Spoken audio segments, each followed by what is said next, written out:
Hey guys, it's Method Monday again from IELTS Coach Pro. My name is Robbie, and today is week 4 out of 4 of our IELTS Writing Task 2 mini course. And so I'm really excited to wrap it up today. It's a short and simple, but extremely important lesson today. But let's jump into it and learn about paraphrasing. This is a really important skill, so your score is going to go way up if you can master this, and we're going to show you how to do that right now. Here we have the scoring criteria for IELTS writing.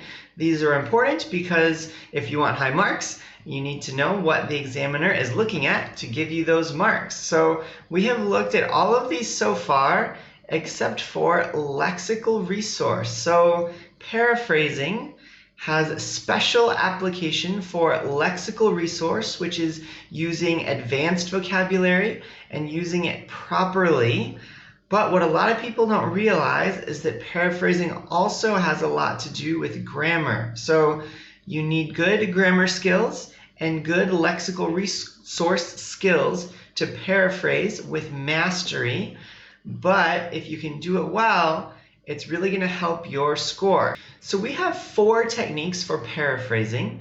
However, a lot of people, when they think about paraphrasing, they only think about technique number 1. And this is a good one, but it's important that you know that it's not the only one, okay?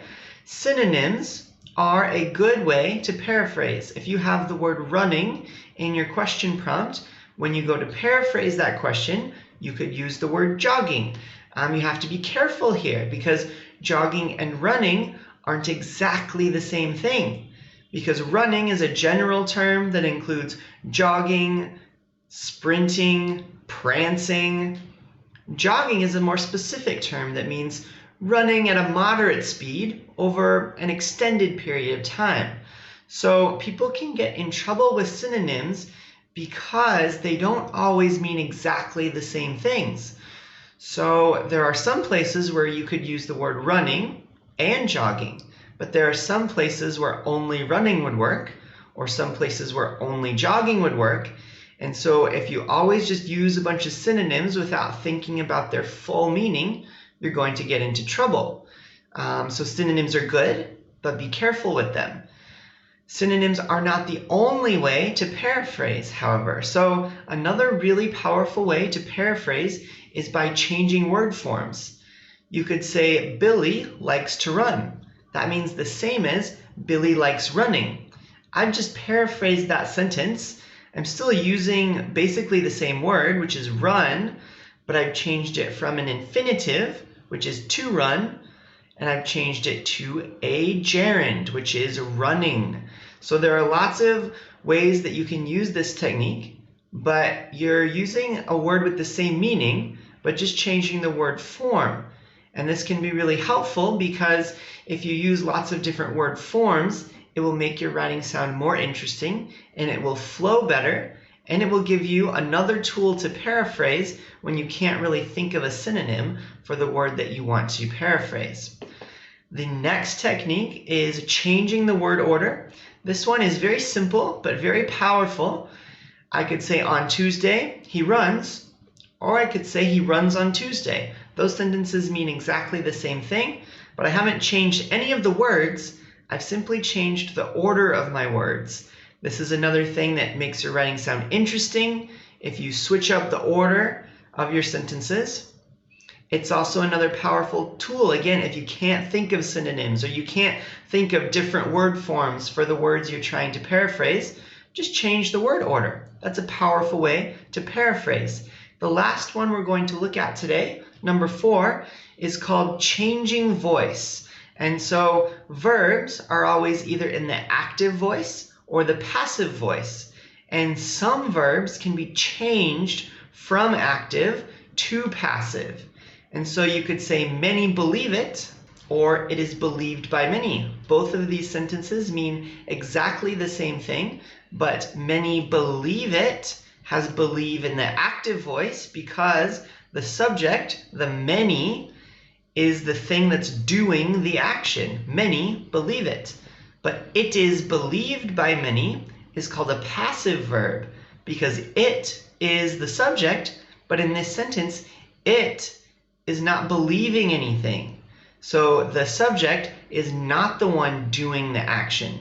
So that means it's a passive verb. This is another thing that is very powerful for your paraphrasing. You should definitely try to master passive and active verbs and use a mix of them when you write your essays. So all 4 of these are excellent techniques for paraphrasing, and if you master all 4 of them, you will be much more flexible and much more interesting in your paraphrasing than if you only know how to use one of these. So it's important that you practice all of them. And the skill of paraphrasing is so important for IELTS. It doesn't just come up when you're paraphrasing the question into your introduction. That is one powerful use of this. However, whenever you write a 250-word essay, you're probably going to repeat the same ideas multiple times. And so you need to have a flexible set of tools available so that you can paraphrase in different ways and keep your writing interesting. Even in one sentence, you might use 2 or 3 of these techniques. The better you get at using each of these in the right situations, the higher you're going to be able to score on your IELTS writing test. And even in speaking, sometimes you're going to want to paraphrase. So now let's look at some real IELTS examples and see how we can use these different techniques for paraphrasing. If you look on the screen, the top sentence is the general statement from an IELTS Writing Task 2 question. And beneath that, I have paraphrased that sentence 2 times, just to show you that there's lots of different ways that we can paraphrase. I could have paraphrased this 10 different times because there's so many tools and so many synonyms and so many different ways to do it. But we're just going to look at the main sentence, which was in the question prompt, and then 2 paraphrases. So the original question prompt said, some people believe the purpose of prison is to punish, while others would argue that rehabilitation is its primary role. So if you look down at my first paraphrase, I said, although it is often believed that the primary role of prison is rehabilitation, others claim that punishment is its primary aim. So if you look at purple, the original said some people believe. I changed that to passive. I said it is often believed. And then the red, they said the purpose of prison. I said the primary role of prison. I used a synonym there. Role and purpose are very similar words. Then in green, I didn't change that one at all. And you don't have to change all of the words. So I just used their word, rehabilitation, and put it into my sentence. That's fine. Then others claim that punishment, that's one where I changed the word form. They said punish, I said punishment. As you change word forms, you need to make sure that your sentence has perfect grammar. So the words around punishment, like others claim that punishment is different than the way they used punish. So you have to make sure that the grammar of your sentence is perfect based on the words that you choose to use.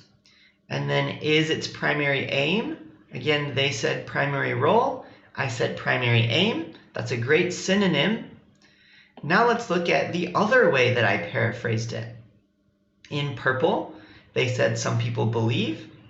I said some would say. So I just rephrased that a little bit. That is very similar to using synonyms, but I even changed 2 words. And so that's something you can do sometimes instead of just changing one word to make a different meaning. Instead of saying some people believe, I can say some would say. And my purple phrase means the same thing as their purple phrase. Then they said punish, and I said retribution. They said its primary role in blue. I said the role of prison. So I'm changing the word order a little bit. Then in red, they said purpose of prison. I said prisons should primarily seek. Then they said rehabilitation, and I said help prisoners change and grow. So in both of these paraphrases that I did, I've used a mix of all of the strategies. I've changed some active to passive. I've used some synonyms. I've changed some word order, and I've changed some word forms. This just shows you that you can do a lot more than just replacing some words with synonyms or replacing some words with other words that mean the same thing. Your writing will be much more interesting. Now we have another example to paraphrase. So at the top, again, is an example from an IELTS question, and the original is at the top, and underneath that are two different ways to paraphrase it. And what I'd like you to do now is pause the video and see if you can figure out everything I did here. Try to understand each aspect of both of these paraphrases. So again, the colors match different phrases that mean the same things, but see if you can understand where I used synonyms, where I changed word forms, where I changed word order, and maybe if I used the passive voice or not, okay? So do that, pause the video now. Okay, now I'll give my explanation of what I did here. So the IELTS people said, there seems to be an increasing trend towards assessing students through exams rather than continual assessment.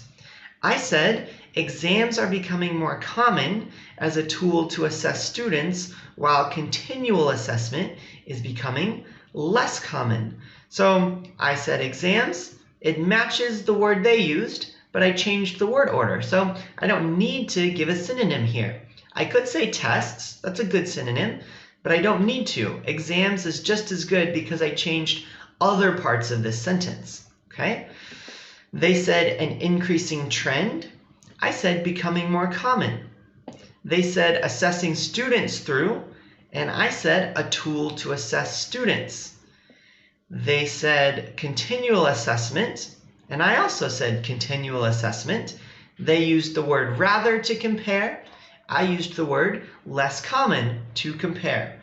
So these sentences have a lot of differences, but the meaning is exactly the same. I haven't changed or removed any of the essential meaning of their sentence, and that's crucial with paraphrasing. You don't want to take out important bits of information. You also don't want to add important bits of information. The meaning of your sentence should be exactly the same as their sentence, but the word order might change. It might go from active to passive or vice versa. The synonyms might allow you to change vocabulary words, and you also might change the forms of your words. So let's look at my other paraphrase here. Continual assessment, I put at the beginning of this one, whereas they had it at the end. Seems to be dying out. So that's kind of how I compared this one. Continual assessment is dying out as assessment by examination, instead of, they said, assessing students through exams. So that's an example of changing the word form. And then I said is becoming more pervasive. That's very similar to there is an increasing trend towards. So we've done two of these examples. We've paraphrased both examples in multiple ways. If that was helpful for you, please like, comment, subscribe, and share this video. This is just one small piece of what you need to do to prepare for IELTS. So we have some other videos, but we have tons more content on our website at IELTSCoachPro.com. We also have live classes, one-on-one tutoring, and mock tests, and a bunch of other stuff. So if you're preparing for IELTS, you definitely want to go to IELTSCoachPro.com, check out the resources there, and also subscribe to our YouTube channel. We make a new video every week, and this is the last one in our IELTS Writing Task 2 mini course. So next week we'll have a new surprise topic for you, and I hope you have a great day. All the best with your IELTS.